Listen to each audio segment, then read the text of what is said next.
Plan का नाम है केयर सुप्रीम। ये प्लान बहुत ही बेहतरीन प्लान है और इस प्लान में बहुत सारे हाइलाइट्स हैं, बहुत सारे फीचर्स हैं। तो इस प्लान को आप ध्यान से समझिएगा और इस वीडियो को एंड तक देखिएगा, जिससे कि आपको ये प्लान ठीक से समझ में आए। तो चलिए स्टार्ट करते हैं। इस प्लान में आपको क्यूमुलेटिव बोनस मिलता है, जैसे कि आपकी पॉलिसी 2 साल में डबल हो जाती है। इंश्योरेंस अमाउंट आपका डबल हो जाता है। इसको इस तरीके से समझते हैं कि मान लीजिए कि आपने 10 लाख रुपए की इंश्योरेंस पॉलिसी ली है और आपका फर्स्ट ईयर में क्लेम भी आ जाता है और क्लेम लेने के बावजूद भी आपको 5 लाख रुपए का क्यूमुलेटिव बोनस मिलेगा, जिससे कि आपकी पॉलिसी 15 लाख रुपए की हो जाएगी। उसके बाद मान लीजिए सेकंड ईयर में फिर से आपने क्लेम ले लिया, तब भी आपको क्यूमुलेटिव बोनस मिलेगा और आपकी पॉलिसी 5 लाख रुपए इंश्योरेंस अमाउंट बढ़कर 20 लाख रुपए की हो जाएगी। जी हाँ, ध्यान से समझिएगा कि क्लेम लेने के बाद भी आपका इसमें इंश्योरेंस अमाउंट बढ़ेगा। उसके बाद इसमें आप थोड़ा सा प्रीमियम एक्स्ट्रा देते हैं तो आपको 100% क्यूमुलेटिव बोनस के अलावा 500%, 500% क्यूमुलेटिव बोनस सुपर मिलता है। ये कैसे मिलता है आपको? मान लीजिए आपने 10 लाख रुपए का सम इंश्योर्ड की पॉलिसी ली है, तो उसके बाद आपकी पॉलिसी में क्यूमुलेटिव बोनस आपको मिला 5 लाख रुपए और क्यूमुलेटिव बोनस सुपर मिला आपको 10 लाख रुपए। तो नेक्स्ट ईयर आपकी पॉलिसी हो जाएगी 25 लाख रुपए की। फिर उसके बाद आपको नेक्स्ट ईयर फिर से 5 लाख रुपए और 10 लाख रुपए क्यूमुलेटिव बोनस सुपर। टोटल आपकी फिर पॉलिसी हो जाती है 40 लाख रुपए की।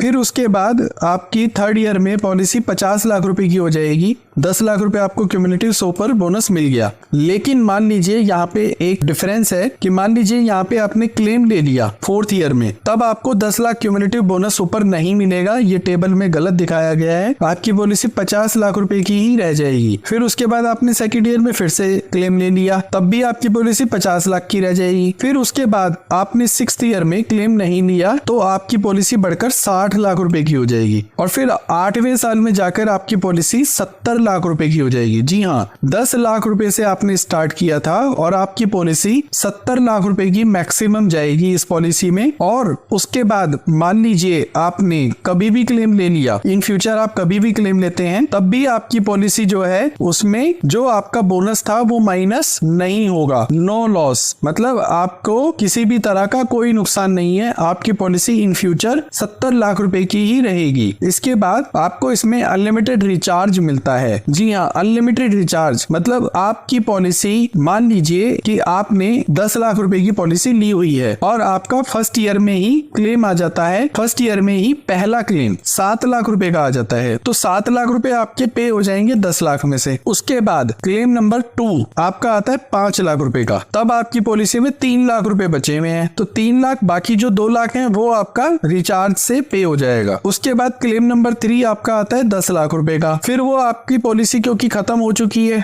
उसमें इंश्योरेंस अमाउंट तो है ही नहीं, बट फिर भी आपको रिचार्ज अमाउंट से कंपनी आपका 10 लाख रुपए पे कर देगी। मान लीजिए फिर उसी साल में आपका चौथा क्लेम आता है 5 लाख रुपए का, तो वो 5 लाख रुपए भी कंपनी पे कर देगी आपका ऑटोमेटिक रिचार्ज से। फिर आपका क्लेम नंबर 5 आता है, मान लीजिए 15 लाख रुपए का, लेकिन आपने पॉलिसी ली है 10 लाख रुपए की, तो आपका 10 लाख रुपए कंपनी ऑटोमेटिक रिचार्ज से पे कर देगी और आपको 5 लाख रुपए जेब से पे करने होंगे। इस पॉलिसी का एक और खास फीचर है कि इसमें same person, same disease, same injury पर भी आप क्लेम ले सकते हैं without any waiting period. Means आपको 45 दिन का वेटिंग पीरियड भी नहीं लगेगा, जो कि बाकी पॉलिसीज में होता है। इसको हम इस तरीके से समझते हैं कि मान लीजिए पर्सन ए को हार्ट अटैक आ गया और उस पर क्लेम बना 10 लाख रुपए का और वो 10 लाख रुपए कंपनी ने पे कर दिए। उसके बाद सेम पर्सन को, मेंबर ए को, दोबारा से हार्ट अटैक आ जाता है 10 दिन बाद ही, तो वो फिर से हार्ट अटैक के लिए अनलिमिटेड रिचार्ज में क्लेम कर सकता है। इस प्लान में आपको प्री हॉस्पिटलाइजेशन 60 दिन का मिलता है।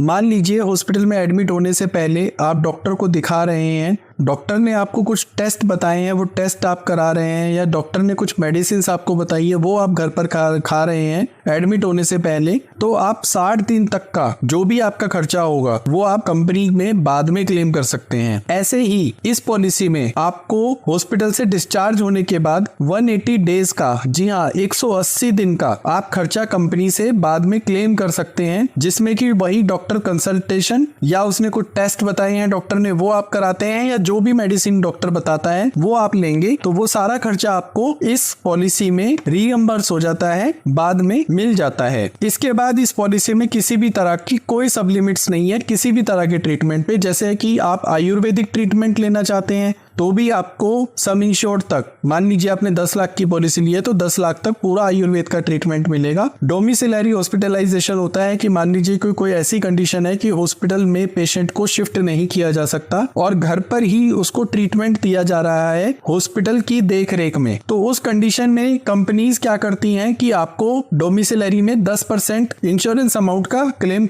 देती हैं। लेकिन इस पॉलिसी में आप डोमिसिलरी में पूरा 100% क्लेम कर सकते हैं। अब एडवांस ट्रीटमेंट, आजकल जो एडवांस ट्रीटमेंट पर IRDA ने बोला है कि आपको क्लेम देना पड़ेगा, उसमें भी कुछ कंपनीज क्या कर रही हैं कि कंडीशंस लगा रही हैं। पॉलिसी वर्डिंग्स में जब आप जाएंगे तो वहां पर आपको दिखेगा कि रोबोटिक सर्जरी पर 50% क्लेम मिलेगा या कोई और एडवांस ट्रीटमेंट मेथड है तो उस पर आपको कुछ सब लिमिट्स मिलेंगी कि आपको इतने तक का क्लेम मिलेगा। बट इस पॉलिसी में इस तरह की कोई कंडीशन नहीं है। रोबोटिक सर्जरी हो या कोई भी एडवांस ट्रीटमेंट मेथड हो उसमें आपको 100% क्लेम मिलेगा। ऑर्गन डोनर ट्रीटमेंट में भी कई कुछ कंपनीज क्या करती हैं कि आपका सब लिमिट्स लगा देती है कि हम इतना क्लेम देंगे, बट इस पॉलिसी में ऑर्गन डोनर ट्रीटमेंट पर भी किसी तरह की कोई सब लिमिट्स नहीं है। इस पॉलिसी में आप डिलक्स रूम भी ले सकते हैं। जी हाँ, अगर मान लीजिए हॉस्पिटल आपसे कहता है कि सिंगल AC रूम हमारे पास अभी खाली नहीं है, अवेलेबल नहीं है और आप डिलक्स रूम ले लीजिए, तब भी आप डिलक्स रूम ले सकते हैं और आप अपनी मर्जी से भी डिलक्स रूम इस पॉलिसी में आप ले सकते हैं। इस पॉलिसी में आप जोनल वाइज प्रीमियम आप पे कर सकते हैं। मान लीजिए कि आप दिल्ली में रहते हैं या मुंबई में रहते हैं या आप गुजरात में रहते हैं तो आपको थोड़ा प्रीमियम ज्यादा देना होगा। दिल्ली NCR के लिए भी आपका प्रीमियम ज्यादा लगेगा। उसके अलावा रेस्ट ऑफ इंडिया में कहीं पर भी रूरल एरिया में रहते हैं या जो यहाँ पर सिटीज मेंशन नहीं है उनमें अगर आप रहते हैं तो आपको रेस्ट ऑफ इंडिया का प्रीमियम देना होगा जो बाकी इन सिटीज से कम होगा। आप चाहे तो वीडियो को पॉज करके ये सारी जो सिटीज के नाम लिखे हुए हैं इनको आप ध्यान से पढ़ सकते हैं। इसके बाद इस पॉलिसी में आपको कुछ ऑप्शनल बेनिफिट्स मिलते हैं, जिसमें कि पहला optional benefit cumulative bonus super के बारे में मैं आपको बता चुका हूं। एयर एम्बुलेंस बेनिफिट, आप एक्स्ट्रा प्रीमियम देकर 5 लाख रुपए तक का कवर ले सकते हैं। वेलनेस बेनिफिट इसमें आपको मिलता है, उसके बारे में हम आगे समझेंगे ठीक से, वो भी आप ऑप्शनल बेनिफिट में ले सकते हैं। और एनुअल हेल्थ चेकअप, आप चाहते हैं कि आपको कंपनी हर साल एनुअल हेल्थ चेकअप फ्री दे तो उस कंडीशन में भी आपको इस पॉलिसी में extra premium annual health checkup के लिए देना होगा। वेलनेस बेनिफिट इस पॉलिसी में आपको इस तरीके से मिलता है कि अगर आप अपने आप को फिट रखते हैं, फिटनेस का ध्यान रखते हैं, न्यूट्रिशंस का ध्यान रखते हैं, खाने पीने का ध्यान रखते हैं, तो कंपनी आपका 30% तक प्रीमियम कम कर देती है। 30% आप रिन्यूअल प्रीमियम पे आप ले सकते हैं। वो किस तरीके से होता है वो समझ लेते हैं कि मान लीजिए कि आप रोज मॉर्निंग वॉक करते हैं और मॉर्निंग वॉक आप एक साल में 270 डेज करते हैं, मींस 365 में से 270 डेज अगर आपने मॉर्निंग वॉक कर ली या इवनिंग वॉक कर ली तो आपको 30% तक का प्रीमियम पर डिस्काउंट मिलेगा। अगर आप 240 डेज के लिए मॉर्निंग वॉक या इवनिंग वॉक करते हैं तो आपको 20% डिस्काउंट मिलेगा। इसी तरीके से 180 डेज पर 15%, 120 डेज पर 10% और लेस देन 120 डेज है तो आपको 0% डिस्काउंट मिलेगा। इसमें एक कंडीशन ये है कि आपके जो एक्टिव डेज काउंट होंगे, अगर आप 10,000 स्टेप्स इन ए डे चलते हैं तो ही ये आपका मॉर्निंग वॉक या इवनिंग वॉक काउंट होगा, अदरवाइज ये बेनिफिट आपको नहीं मिलेगा। और उसके लिए आपको कंपनी की एक ऐप अपने मोबाइल में इंस्टॉल करनी होगी, उसके थ्रू